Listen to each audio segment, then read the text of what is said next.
Catecismo da Igreja, número 2360, a página 43 do Sede Fecundus. A sexualidade está ordenada para o amor conjugal entre o homem e a mulher. No casamento, a intimidade corporal dos esposos se torna um sinal e um penhor de comunhão espiritual. Entre os batizados, os vínculos do matrimônio são santificados pelo sacramento. Eu vou reler a frase mais importante e mais revolucionária desse texto do Catecismo. No casamento, a intimidade corporal dos esposos, marido e mulher, se torna um sinal e um penhor de comunhão espiritual. Confesso a vocês que as primeiras vezes que eu lia esse texto, preparando os retiros de casais lá em Betânia, isso aqui, essa frase que eu reli agora, me deixava pensativo e coçando a cabeça. E eu perguntava, será algum erro de tradução? Inclusive, vi e revi essa frase em várias traduções do Catecismo, em várias línguas. E o que está escrito aí é exatamente o que o Catecismo afirma. Levado ao pé da letra, o que está aí é de uma seriedade absurda. Porque diz aí que a comunhão física, o encontro íntimo entre marido e mulher, torna-se sinal. E qual é a outra palavrinha que está escrita aí? Alguns já estão com o texto aberto. Sinal e penhor. O que é penhor? Vou penhorar o meu relógio. É um bem que você dá em garantia. É um compromisso. Agora, eu posso penhorar alguma coisa de menor valor do que o bem que está emprestado ou o dinheiro que está dado? Imagine o seguinte: eu vou no banco e eu peço 10 mil reais de empréstimo, e eles dizem, você tem que me dar uma garantia. Olha aqui, meu óculos, esse óculos custa 400 reais, com lente e tudo. Eles aceitam o meu óculos de 400 reais? Para ser penhor de 10 mil, o óculos teria que valer 15 ou 20. Teria que ser meu relógio. Esse é um relógio de ouro puríssimo. Até a pulseira é couro, couro não é ouro. Só tirar o C que vira ouro. É inteirinho de ouro, ó. Um relógio desse vale uns 20 mil reais. Claro que ninguém paga somente se conhecer relógio. Então eu teria que ter um bem de 20 mil. Ou seja, o que vai penhorar tem que ter valor maior do que aquilo que ele representa. Ou está errado isso? Aí o que diz aí? No casamento, a intimidade dos esposos se transforma, vira sinal e penhor do quê? De comunhão espiritual. Sabem, senhoras e senhores, ladies and gentlemen, o que está escrito aí no Catecismo? Tradução agora, livro do Padre Léo. Casal que não se saboreia bem na cama espiritualmente é um fracasso. Está aí. É o contrário. Tem gente que quer melhorar a qualidade da sua vida íntima rezando, fugindo do problema. E isso é um disparate. O catecismo diz que é o contrário. O catecismo está afirmando e explicitamente que a comunhão íntima é maior do que a comunhão espiritual. Beira o absurdo, se não tivesse no catecismo da sua Santa Igreja Católica, exatamente à meia-noite, 23h60, o número para você gravar fácil. No matrimônio, a intimidade plural, inclusive o catecismo faz questão de colocar dos esposos, para dizer que é o homem e a mulher, nem coloca assim no genérico do casal, não, dos esposos, ou como leem os nossos queridos nordestinos, dos esposos. A comunhão dos esposos, a comunhão íntima do marido e da mulher, os atos que os unem, torna-se sinal, essa palavrinha que o padre falou para você no dia que você casou, seja no mundo um sinal do amor de Deus. Abrir as portas e o coração para acolher Deus que vem até você. Mas essa palavra segunda, ela é forte demais. Gente, só há um segundo contexto em que aparece a palavra penhor com essa conotação tão forte. É quando São Paulo diz aos Efésios, e cita isso em outros textos de autoria dele, que o Espírito Santo é penhor da nossa herança. Que Deus penhorou o Espírito Santo por nós. A segunda vez que aparece essa palavra, que é uma palavra jurídica, é uma palavra usada em tribunais, porque o penhor dá de ser mensurado, é palpável. Eu terminava a meditação da manhã dizendo isso para vocês. No matrimônio você toca com as mãos do próprio Deus. Então, cada vez mais, e por isso que eu reservei um capítulo sobre isso, e nós vamos encerrar essa pregação dessa tarde com essa oração que tem aí, cada vez mais é preciso descobrir a sintonia da vida de o que um casal vive na intimidade, e para deixar bem claro, aquilo que se vive na intimidade é íntimo. Hoje em dia há uma vulgarização da sexualidade feita de um modo estragado. Vocês aí da minha idade para cima, com absoluta certeza, nunca ouviram os pais de vocês comentarem a vida íntima que eles levam. E eu acho uma pena. Criança precisa saber o que o pai e a mãe fazem no quarto? Pois tem casal que conta. Acha que isso é natural, acha que é normal. Papai e mamãe vai namorar, vai fazer isso, vai fazer aquilo. Começa dentro de casa. Que é isso?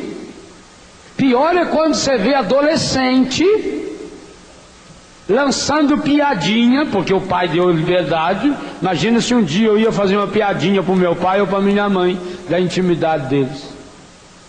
Então você vê adolescente de 12 anos, 13 anos, soltando piadinha para o pai. Eu conheci um caso que o menino tinha uns 13, 14 anos, no dia dos pais, levou de presente para o pai uma cartela com 4 comprimidos de Viagra. E o pai achou bacana aquilo. A mãe contaram para todo mundo. Se eu fizesse isso, Há muito tempo eu já usava dentadura, porque meu pai iria corresponder ao presente com um soco na minha boca, e merecidamente, e não ia sobrar um dente na minha boca. Que é isso? Agora veja se a intimidade sexual do pai e da mãe é assunto para moleque, para filho nenhum, em idade nenhuma. O autor da carta aos Hebreus diz: santificai o leito conjugal.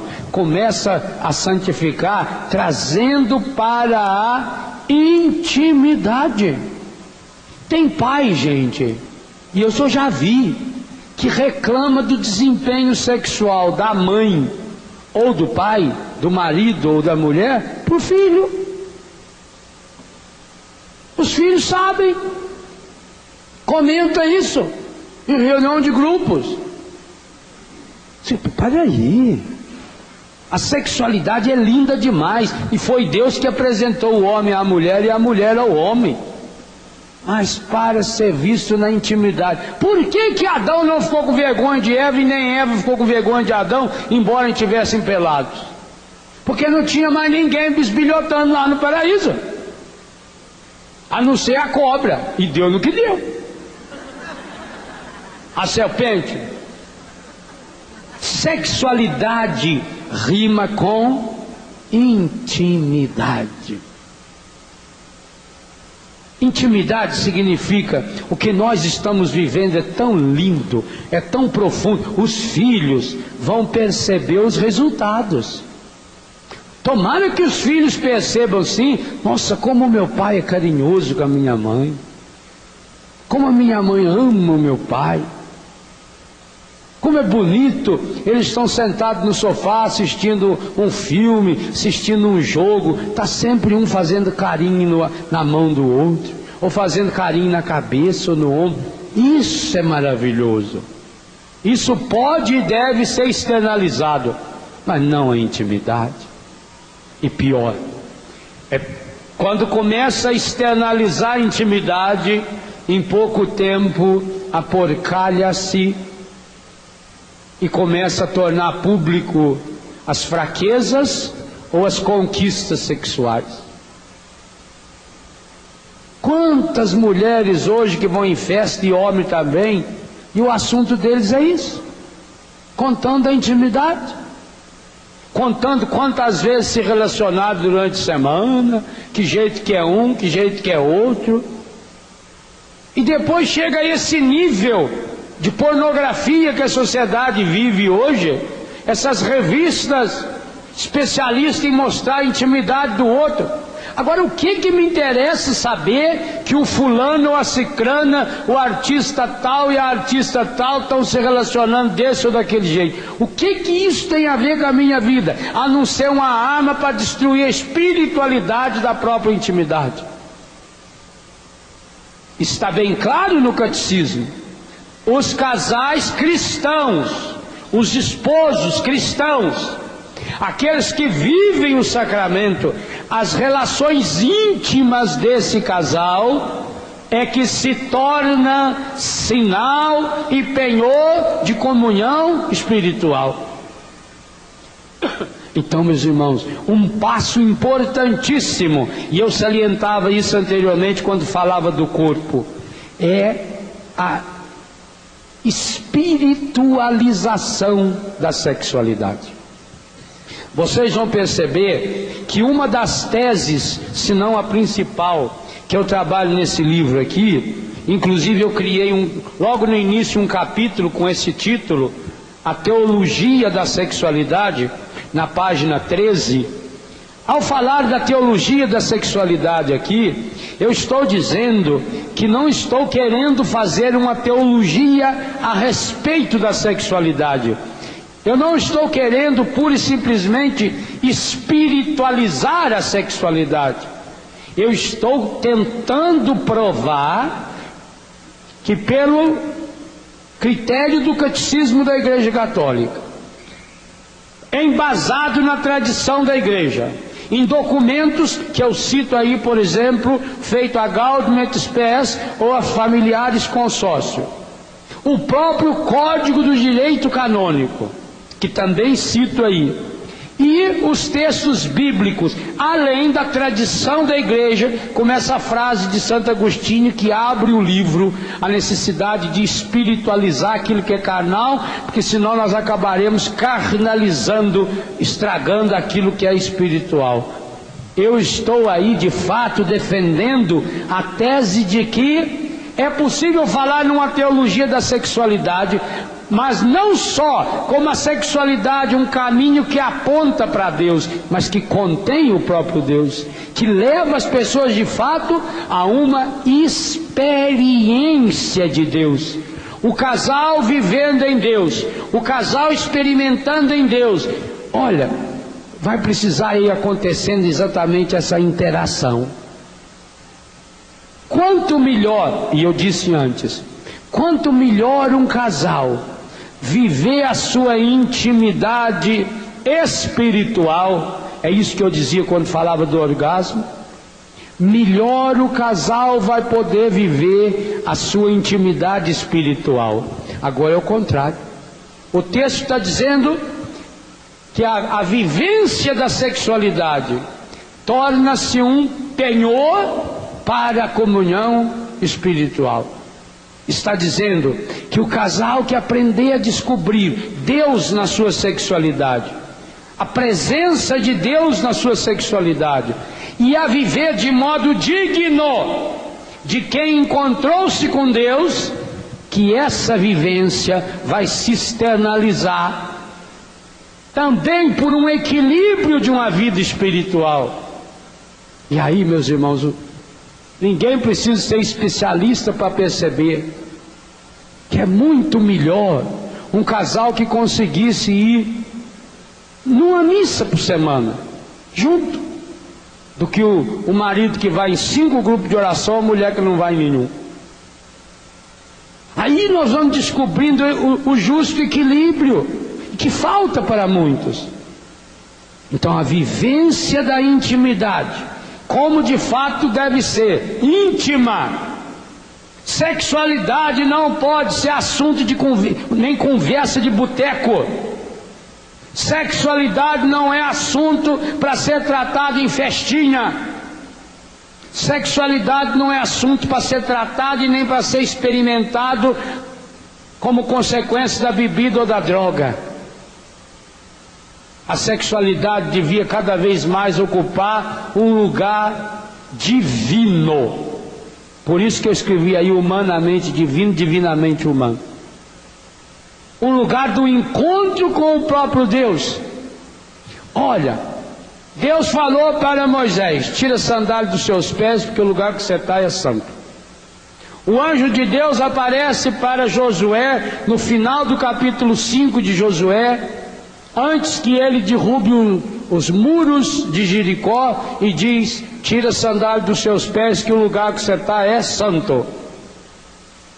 Eu acho que o anjo de Deus tem vontade de falar isso também para você, marido e mulher, quando vocês fecham a porta do quarto de vocês e quando vocês deitam na cama de vocês, santuário de graça de Deus. Tire a sandália dos seus pés, o lugar que você está é santo. O que significa tirar essa sandália? Aí cada um precisa olhar o que precisa despir-se dos preconceitos que tem, das visões estragadas, como eu disse, que cada um de nós trazemos da cultura, da educação, da própria família e da igreja, até pela falta de uma orientação segura, uma orientação firme. E aí acabamos nos refugiando. Quantos de nós aprendemos a sexualidade na rua? O homem aprende na rua, a mulher aprende na rua, a mulher aprende com as colegas de escola, o homem aprende com seus amigos, e aprende do jeito errado. Meu Deus do céu! Cabe aos casais cristãos de modo especialíssimo a grande missão de desvincular sexualidade de palavrão. Eu cito no livro, o Brasil tem aproximadamente 9.000 palavrões, e cada dia vão se criando novos. Mas o que deixa a gente às vezes enojado são os palavrões usados como apelidos dos órgãos genitais, sexuais ou órgãos relacionados à sexualidade. Só para pênis existem 369 apelidos. E a maior parte deles, apelidos pejorativos, apelidos medonhos. Vocês acham que isso é... Quantos apelidos você conhece para a mão? Alguém conhece apelido para a mão? Para o braço? Para o pescoço? Para a testa? Quantos apelidos tem para a testa? Todo mundo vê a sua testa. Para o nariz? A não ser que seja o narizão, tucano, né? Mas aí não é o nariz, aí é a deformidade da pessoa. Para a orelha, a mesma coisa, quando tem um orelhão grande, né? Fala assim, olha, logo está voando, tá? Por que não tem apelido? Para a boca? Para o queixo? Tem apelido? E por que os órgãos genitais têm? Só para o órgão genital feminino, a vagina, tem 299 apelidos registrados, deve ter muito mais.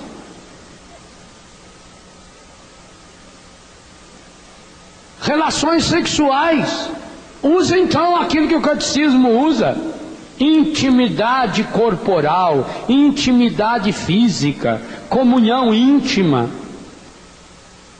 Mas só apelido pejorativo. Os termos usados na relação sexual são termos chulos demais. Como é que você vai respeitar um órgão do corpo que você trata por apelido? Apelido significa que você não tem intimidade. Então fica comparando com objetos, com verduras, com os sons, com os barulhos que fazem. Isso, e pena que mãe ensina isso para filho. Por que a mãe não ensina para o menino: meu filho, já lavou o pênis? Não. Inventa, o pingolim. Tem outros que eu não posso falar aqui, né? Esse negócio aí. E quando se trata então do genital feminino, ah, meu Deus. Olha, se você pensar bem nos apelidos que eles dão, você entende por que hoje tem tanta gente que tem medo desse negócio. Pois compara até com perereca, com... Tem bicho mais nojento que vive no lodo, frio, vive no brejo. Que é isso? Isso é um disparate, isso é uma ofensa a Deus. E quem vocês acham que criou isso? É claro que foi encardido. Gente, se há uma parte do corpo humano que o encardido tem nojo, primeiro porque ele não tem, anjo não tem sexo. Anjo não tem instrumento com o qual possa reproduzir Deus. Anjo não se reproduz. Essa é a maior raiva do encardido. O encardido concentra esforços contra a genitalidade humana. Eu vejo a mão dele. Se não fosse pela mão do demônio, como é que ia lastrar isso? É quase que um fenômeno no mundo inteiro. Não, isso tem a marca do demônio.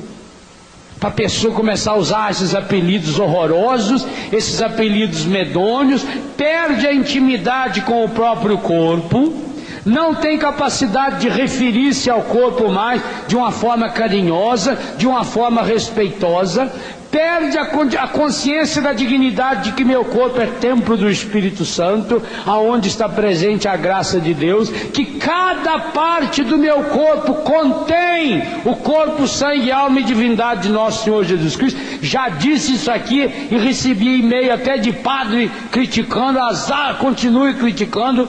Eu falei, ou a ciência ou a teologia está errada.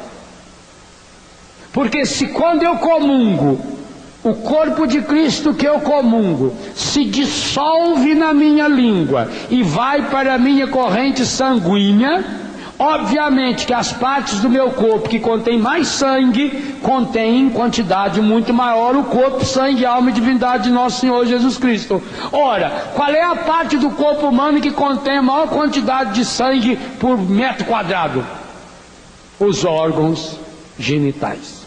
Mais do que no coração. O coração está cheio de músculo para jogar o sangue. Os órgãos genitais são alimentados única e exclusivamente por sangue. Se você comungou o corpo e o sangue de Cristo, que sangue é esse que está entumecendo os seus órgãos genitais? Essa é a dignidade que tem que ter, essa é a consciência que tem que ter. Agora, como é que eu vou respeitar uma parte do meu corpo que eu chamo por apelido? Que eu chamo por esses nomes horrorosos, que compara com bicho, com fruta, com verdura, com sei lá mais o que. Não vou respeitar, eu não vou amar, é ideológico.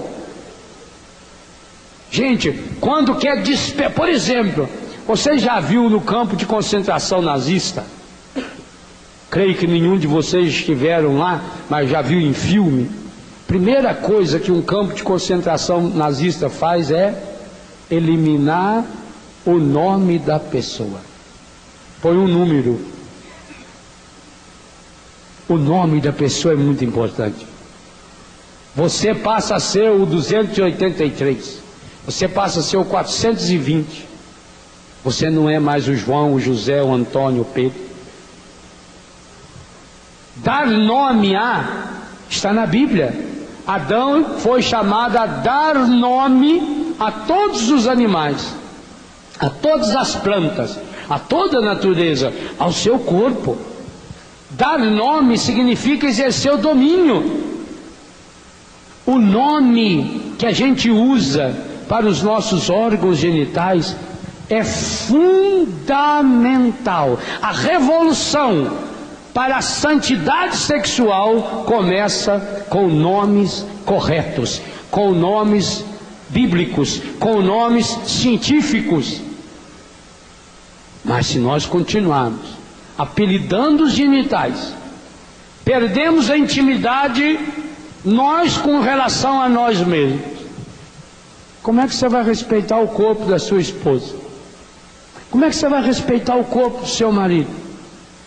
Como é que a sua relação íntima vai tornar-se penhor de comunhão espiritual? Se você está vivendo de qualquer jeito, estragado, com toda essa influência, aqui vem algo fundamental que os casais cristãos precisam. Por isso eu selecionei aqui e daqui a pouco nós vamos fazer juntos essa oração. Os casais cristãos precisam nadar contra a corrente. Digo mais a vocês, não vai ser fácil. E digo mais ainda, nem todos serão vitoriosos. Nesse processo, infelizmente, muitos vão acabar entrando na onda, como alguns já entraram. Alguns já se viciaram no pecado. Muitos pecam por vício, e o vício alimentado vira uma necessidade.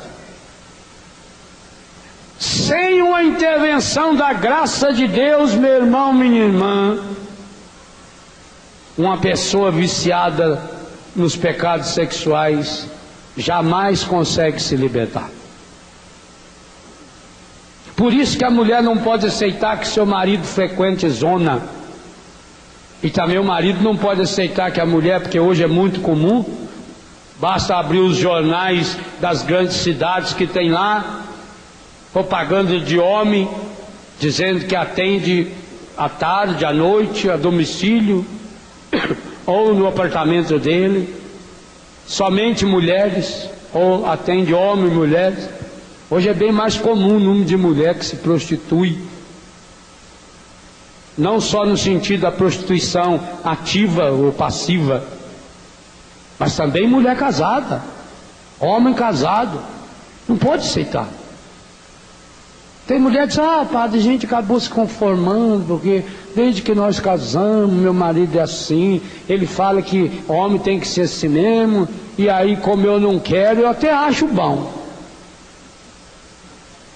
Acha ótimo, né? O demônio está mais feliz ainda do que ele, viu? E está muito feliz que a senhora também, porque a senhora também está em pecado, igualzinho ele. É preciso lutar contra isso. Como é preciso lutar contra esses desequilíbrios que acabaram invadindo o lar de tanta gente.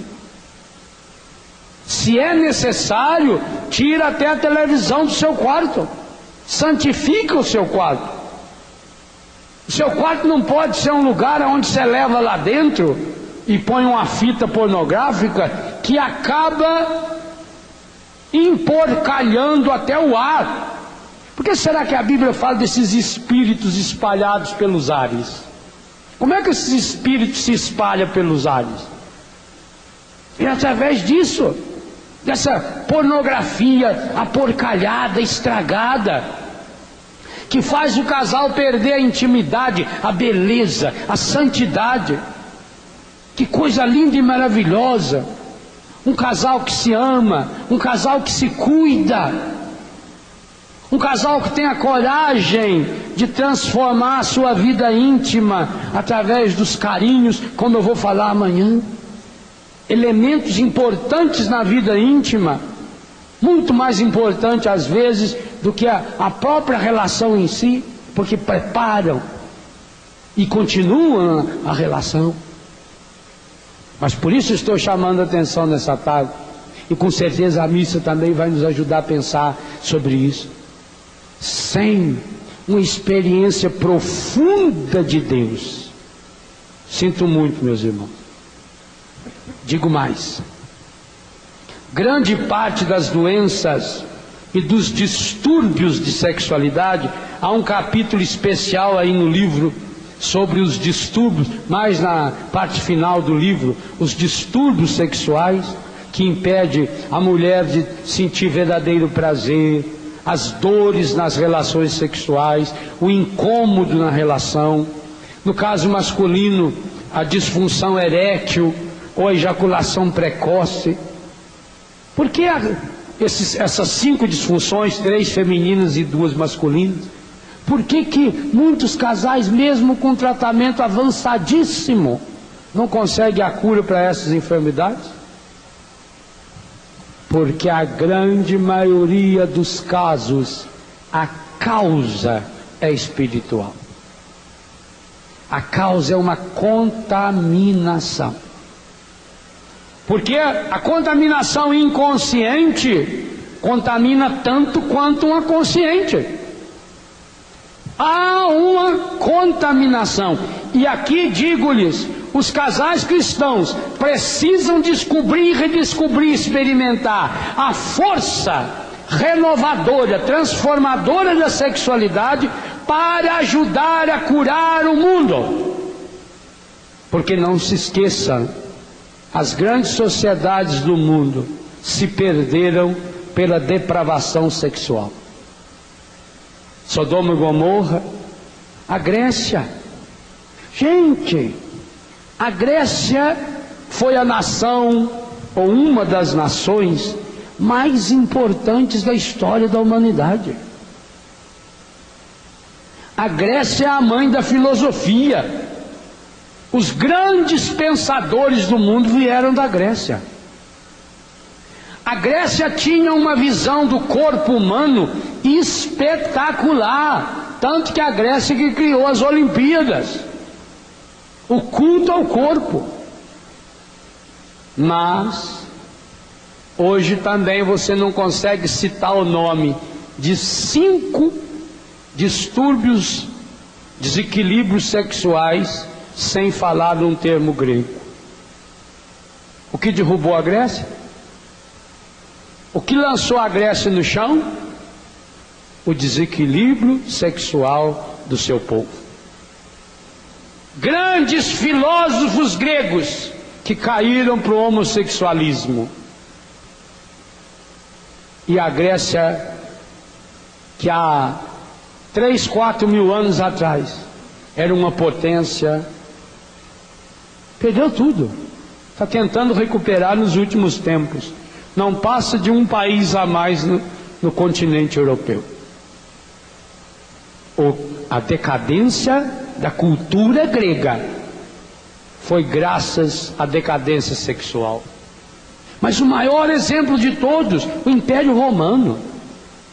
Gente, o Império Romano, o Sacro Império Romano Germânico do Ocidente, era algo tão estrondoso de grande que o sol não se punha sobre ele. O que significa? Ia do Ocidente até o Oriente, era um único império. Quando o sol estava desaparecendo no Ocidente, já estava nascendo no Oriente. No Império Romano, era dia 24 horas por dia. Não dava tempo do sol se pôr. Quando se punha numa parte, na outra parte já estava nascendo. Mais ou menos como o Brasil e Japão. Olha que coisa espetacular. E o que derrubou o Império Romano? Inimigos? Um exército maior de fora? Imagina! Ninguém era mais poderoso do que eles. O que derrubou o Império Romano foi a vivência aporcalhada da sexualidade. Começava com aqueles banhos públicos, homem com homens, e aí começou a decadência dos homossexuais, e aqueles homens importantes lá, imperadores depravados, homens e mulheres, de Cleópatra a Marco Antônio, a Júlio César, todo mundo conhece a história. Alexandre o Grande fez um filme sobre Alexandre agora recentemente, mostrando com muita naturalidade o jeito aporcalhado que ele vivia a sexualidade. Então vocês entendem direitinho o que está acontecendo com a Europa e também com o nosso país. Não é uma ameaça. Isso é uma imbecilidade, eu ameaçar. Quem sou eu para ameaçar um império feito dos Estados Unidos, feito a Europa, feito o Brasil? É constatação. Nós estamos indo para o mesmo caminho. Depois da revolução sexual, depois da pílula sexual, não preciso nem ir muito longe. Eu era moleque quando Odair José cantava "Para de tomar a pílula", e o tio Nosso proibiu nós de cantar essa música lá no Biguá. Lá no Biguá era proibido cantar. Se começasse a tocar a pílula no rádio, tinha que mudar de rádio. Isso faz 30 anos atrás, 35 anos atrás. A revolução, a chamada revolução sexual, transformou a mulher do Ocidente em quê? Você diz que o demônio, São Paulo já diz que ele é travesti. E eu acho que não é só travesti, não. Eu acho que ele é meio creuso também. O demônio tem horror à mulher. Está claro, a culpa é Maria Santíssima. Ele tem nojo de Maria Santíssima, já pisou na cabeça dele? Mas ele tem nojo de todas as mulheres. Então, se ele consegue de um lado do mundo manter a mulher submissa, vestindo com as roupas medonhas, fazendo extração clitoriana e tantas outras coisas, absurdo dos absurdos, aqui no Ocidente, que a mulher assumiu um papel de igualdade, um protagonismo, inclusive na igreja. Olha que coisa linda o papel da mulher da igreja. Só no Brasil tem mais de 200 mil catequistas. A mulher assumiu para valer. E aonde a mulher assume para valer, ninguém segura não. A mulher tem uma fibra, tem uma força que nós homens não temos, e temos que aprender com a mulher. A resistência que ela tem à dor, a capacidade de pensar nos outros, a capacidade de esquecer de si, a capacidade de dar-se, de aniquilar-se, são valores femininos espetaculares. A atenção, feito Maria em Caná, a atenção para com as necessidades do outro, isso não é típico do homem não, isso é típico da mulher, isso pertence à feminilidade. Mas olha o que o demônio fez.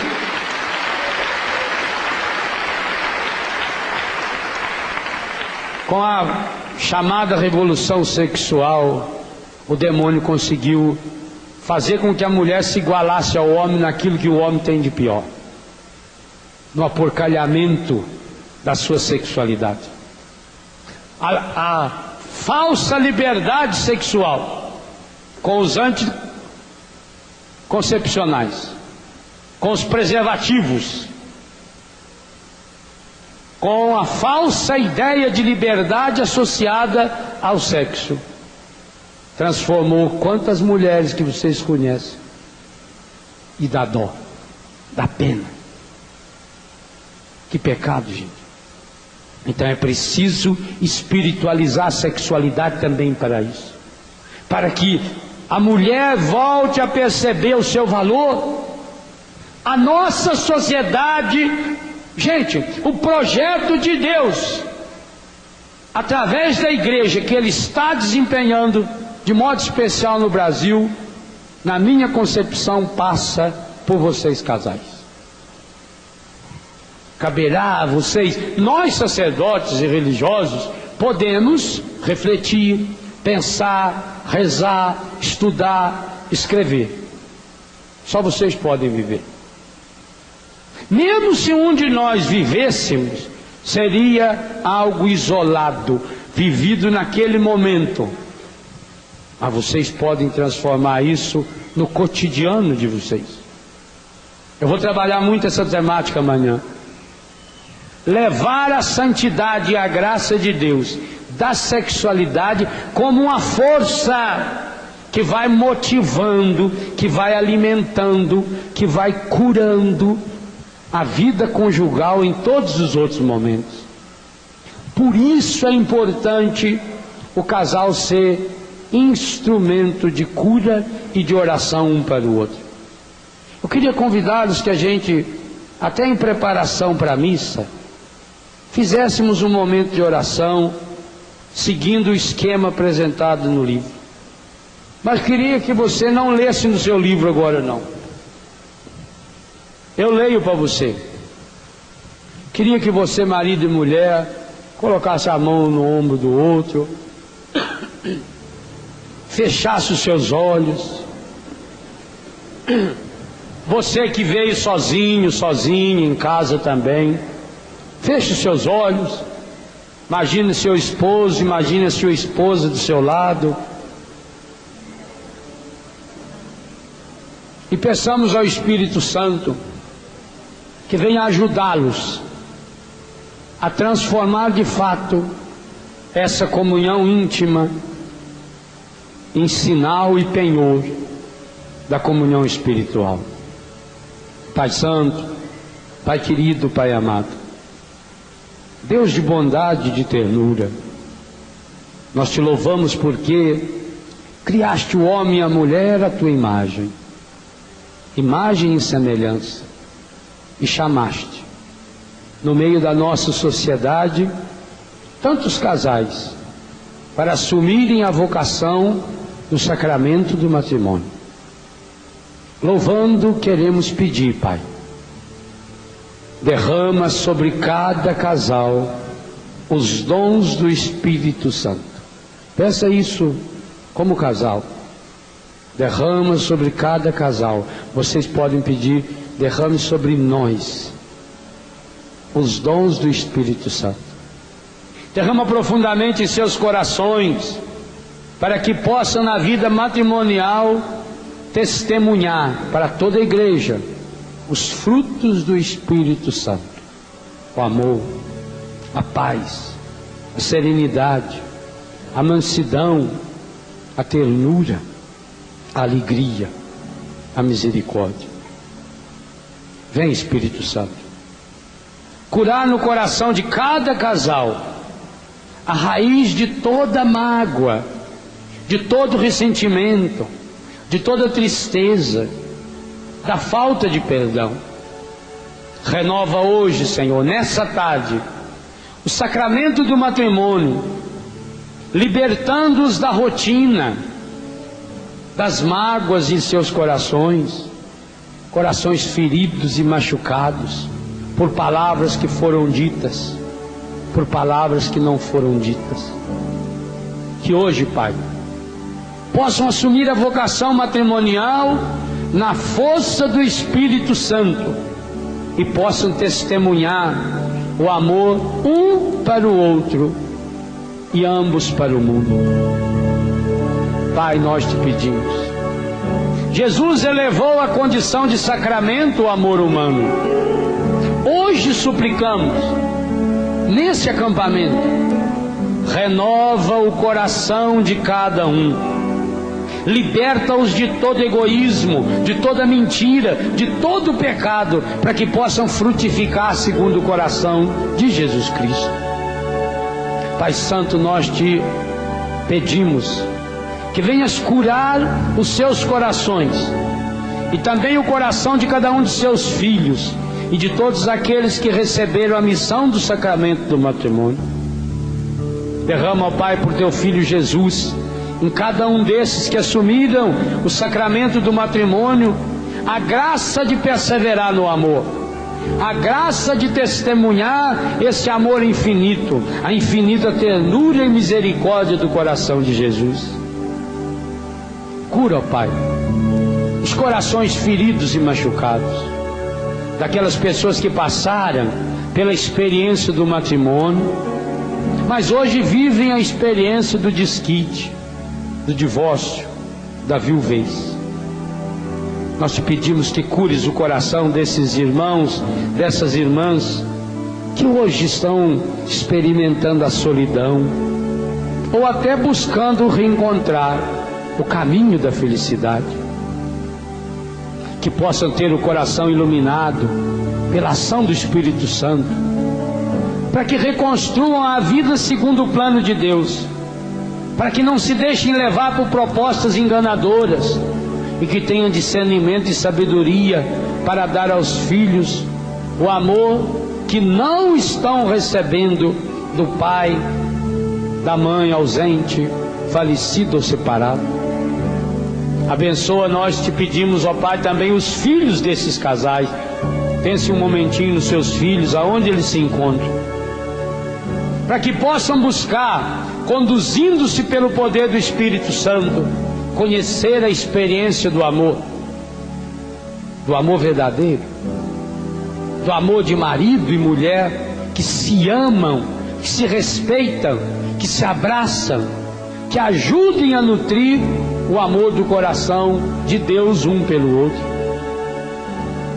Que cada marido, que cada esposa possa ser aquela palavra amiga, aquele bálsamo, aquela pomada que toca no coração do outro no momento de dor, de sofrimento, de tristeza. Que a presença do esposo na vida da esposa, que a presença da mulher na vida de seu esposo, seja sempre a presença reveladora de Deus, de um Deus que ama, de um Deus que é família. Que cada vez mais marido e mulher descubram que o verdadeiro amor só pode acontecer onde não existe um mais do que o outro, onde ninguém é mais do que ninguém. Porque se o amor humano é reflexo do amor de Deus, o amor de Deus é um amor de Deus Pai, de Deus Filho, de Deus Espírito Santo, onde um não é mais do que o outro, onde um está inteira e plenamente no outro, mas sem tirar do outro a individualidade, onde um está plena e profundamente no outro, mas sem tirar do outro o seu mérito, sua missão, onde um se alegra com a alegria do outro, onde cada um possa estar presente no momento da tristeza do outro. Que maridos e mulheres não se julguem, não se condenem, não se cobrem, além dos seus limites, mas justos, cada vez mais possam buscar a direção segura, a meta serena do encontro no infinito amor de Deus. Nós te suplicamos, Pai de amor infinito, vem encher os corações dos casais com os frutos e os carismas do Espírito Santo, que sejam fonte de amor um pelo outro. Encha seus corações com os frutos da paciência, da alegria, da compaixão, da misericórdia. Cura e liberta a raiz de toda mágoa e ressentimento. Purifica seus corações de todo rancor. Enche-os de esperança, de confiança mútua, de serenidade, de paz. Fortalecei, Pai Santo, as virtudes necessárias para uma espiritualidade verdadeiramente encarnada, que tenha paciência para com todos, que saibam encorajar os deprimidos, corrigir e educar no amor, e procurem sempre praticar o bem. Enche seus corações com a alegria do Espírito Santo. Peça isso ao Senhor, principalmente vocês casais, você marido, você mulher, que anda vivendo na angústia, na tristeza, no desânimo, principalmente o desânimo com as coisas do matrimônio. Especialmente você, meu irmão, minha irmã, que já perdeu a esperança. Talvez até porque o seu coração está tão ferido, tão machucado. Por isso permaneça com os olhos fechados, para você não se dispersar na oração. Talvez você esteja já com o seu coração tão ferido, tão machucado, tantas decepções, que você nem acredita mais na possibilidade do amor. Mas é possível sim. Hoje eu lhe afirmo, eu lhe garanto, na força do Espírito Santo, tudo pode ser mudado. Hoje eu lhe garanto, meu irmão, minha irmã, por mais difícil que tenha sido a vida passada, por mais que você tenha sofrido,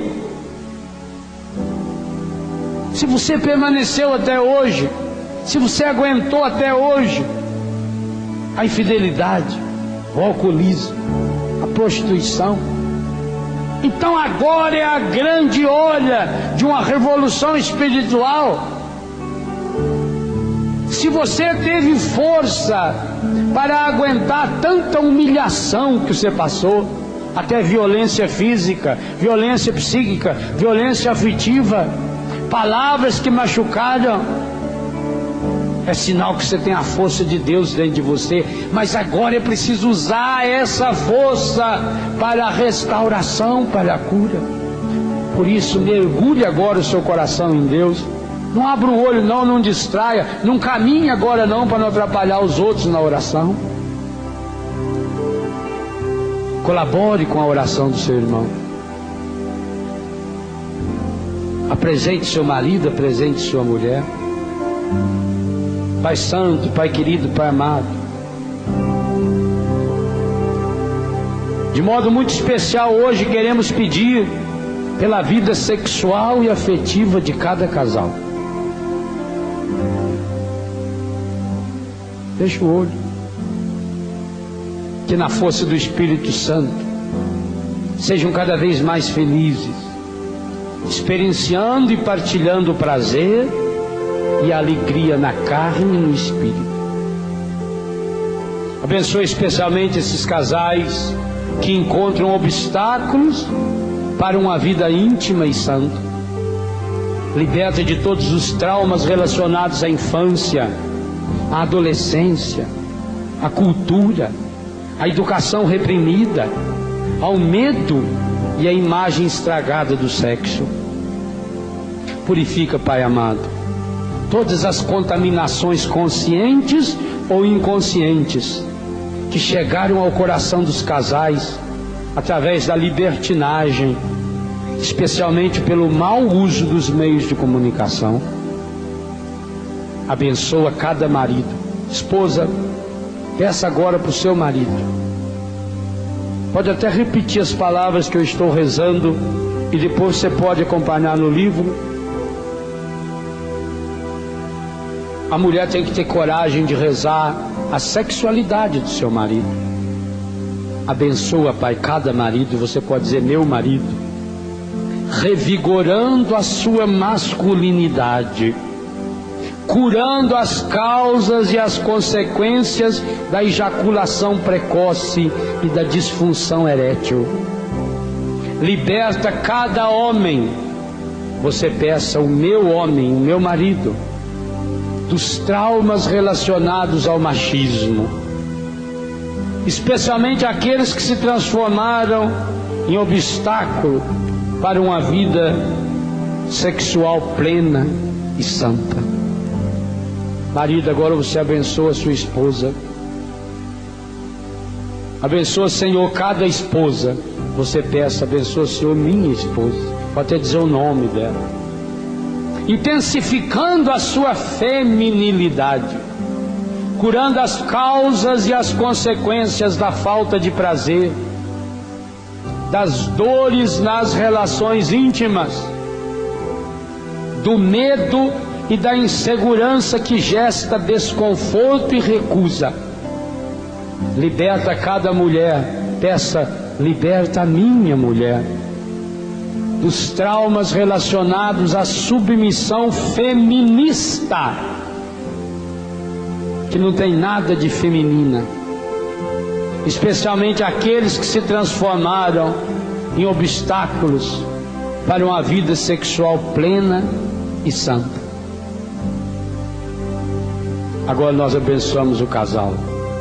Desça sobre o homem e a mulher a ternura do coração do Pai, a misericórdia de Jesus Cristo e a força renovadora do Espírito Santo.